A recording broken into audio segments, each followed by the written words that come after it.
दूसरा इतिहास अध्याय 9। शेबा की रानी का सुलेमान से मिलना। जब शेबा की रानी ने सुलेमान की कीर्ति सुनी, तब वह कठिन कठिन प्रश्नों से उसकी परीक्षा करने के लिए यरूशलेम को चली। वह बहुत भारी दल और मसालों और बहुत सोने और मणि से लदे ऊंट साथ लिए हुए आई और सुलेमान के पास पहुंचकर उससे अपने मन की सब बातों के विषय बातें की। सुलेमान ने उसके सब प्रश्नों का उत्तर दिया। कोई बात सुलेमान की बुद्धि से ऐसी बाहर न रही कि वह उसे न बता सके। जब शेबा की रानी ने सुलेमान की बुद्धिमानी और उसका बनाया हुआ भवन और उसकी मेज पर का भोजन देखा और उसके कर्मचारी किस रीति बैठते और उसके टहलुए किस रीति खड़े रहते और कैसे कैसे कपड़े पहने रहते हैं और उसके पिलाने वाले कैसे हैं और वे कैसे कपड़े पहने हैं और वह कैसी चढ़ाई है जिससे वह यहोवा के भवन को जाया करता है। जब उसने यह सब देखा तब वह चकित हो गई। तब उसने राजा से कहा, मैंने तेरे कामों और बुद्धिमानी की जो कीर्ति अपने देश में सुनी वह सच ही है, परंतु जब तक मैंने आप ही आकर अपनी आंखों से यह न देखा तब तक मैंने उन पर विश्वास न किया। परंतु तेरी बुद्धि की आधी बढ़ाई भी मुझे न बताई गई थी, तो उस कीर्ति से बढ़कर है जो मैंने सुनी थी। धन्य है तेरे जन, धन्य है तेरे ये सेवक जो नित्य तेरे सम्मुख उपस्थित रहकर तेरी बुद्धि की बातें सुनते हैं। धन्य है तेरा परमेश्वर यहोवा जो तुझसे ऐसा प्रसन्न हुआ कि तुझे अपनी राजगद्दी पर इसलिए विराजमान किया कि तू अपने परमेश्वर यहोवा की ओर से राज्य करे। तेरा परमेश्वर जो इज़राइल से प्रेम करके उन्हें सदा के लिए स्थिर करना चाहता था, इसी कारण उसने तुझे न्याय और धार्मिकता करने को उनका राजा बना दिया।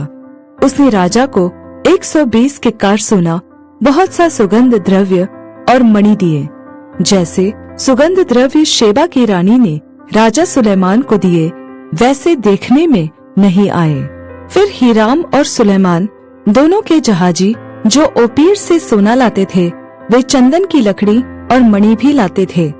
राजा ने चंदन की लकड़ी से यहोवा के भवन और राजभवन के लिए चबूतरे और गायकों के लिए वीणाएं और सारंगियां बनवाई। ऐसी वस्तुएं उससे पहले यहूदा देश में न देख पड़ी थी।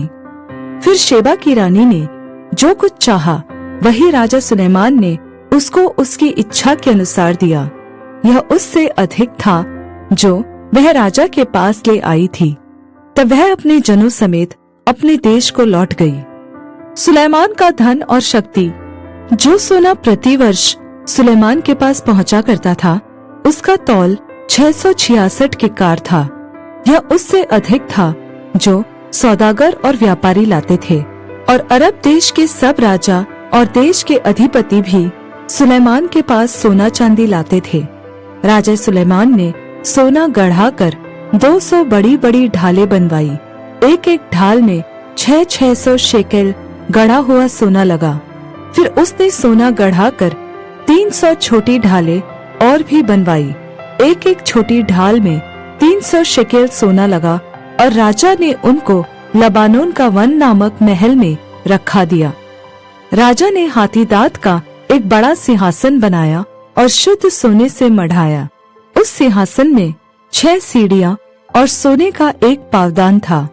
ये सब सिंहासन से जुड़े थे और बैठने के स्थान के दोनों ओर टेक लगी थी और दोनों टेकों के पास एक एक सिंह खड़ा हुआ बना था। 6 सीढ़ियों के दोनों ओर एक एक सिंह खड़ा हुआ बना था। वे सब 12 हुए। किसी राज्य में ऐसा कभी न बना। राजा सुलेमान के पीने के सब पात्र सोने के थे और लबानोन का वन नामक महल के सब पात्र भी शुद्ध सोने के थे। सुलेमान के दिनों में चांदी का कोई मूल्य न था, क्योंकि हीराम के जहाजियों के संग राजा के जहाज तरशीश को जाते थे और 3-3 वर्ष के बाद तरशीश के ये जहाज सोना, चांदी, हाथीदाँत, बंदर और मोर ले आते थे। अतः राजा सुलेमान धन और बुद्धि में पृथ्वी के सब राजाओं से बढ़कर हो गया। पृथ्वी के सब राजा सुलेमान की उस बुद्धि की बातें सुनने को जो परमेश्वर ने उसके मन में उपजाई थी, उसका दर्शन करना चाहते थे। वे प्रतिवर्ष अपनी अपनी भेंट अर्थात चांदी और सोने के पात्र, वस्त्र, शस्त्र, सुगंध द्रव्य, घोड़े और खच्चर ले आते थे। अपने घोड़ों और रथों के लिए सुलेमान के 4000 घुड़साल और 12,000 घुड़सवार भी थे, जिनको उसने रथों के नगरों में और यरूशलेम में राजा के पास ठहरा रखा। वह फरात से पलिश्तियों के देश और मिस्र की सीमा तक के सब राजाओं पर प्रभुता करता था।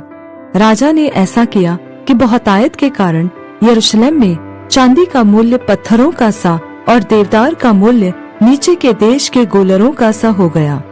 लोग मिस्र से और अन्य सभी देशों से सुलेमान के लिए घोड़े लाते थे।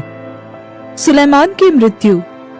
आदि से अंत तक सुलेमान के और सब काम क्या नातान नबी की पुस्तक में और शीलोवासी अहिया की नबूवत की पुस्तक में और नाबात के पुत्र यारोबाम के विषय इद्दो दर्शी के दर्शन की पुस्तक में नहीं लिखे हैं? सुलेमान ने यरूशलेम में सारे इज़राइल पर 40 वर्ष तक राज्य किया। फिर सुलेमान अपने पुरखाओं के संग जा मिला और उसको उसके पिता दाऊद के नगर में मिट्टी दी गई और उसका पुत्र रहबाम उसके स्थान पर राजा हुआ।